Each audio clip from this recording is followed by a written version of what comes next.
പറഞ്ഞിട്ട് എന്താ കാര്യം? ദൈവം ചിലപ്പോൾ എൻ്റെ ലൈഫ് ഇങ്ങനെയായിരിക്കും വിളിച്ചേക്കുന്നത്. അപ്പോൾ പൈസയാണ് തൻ്റെ പ്രശ്നം. തനിക്കിപ്പോൾ എത്ര ഒരു സാലറി ഉണ്ട്? മാസം ഒരു 20 കിട്ടും. അപ്പോൾ ഈ ചിലവൊക്കെ?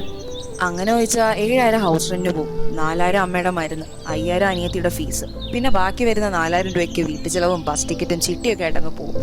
ഇപ്പൊ മാസം എക്സ്ട്രാ 5,000 രൂപ കടം വാങ്ങിച്ചിരിക്കേണ്ട അവസ്ഥയാണ്. അപ്പോൾ അതാണ് പ്രശ്നം. അതിനൊരു സൊല്യൂഷൻ ഉണ്ട്. എന്തോന്ന്?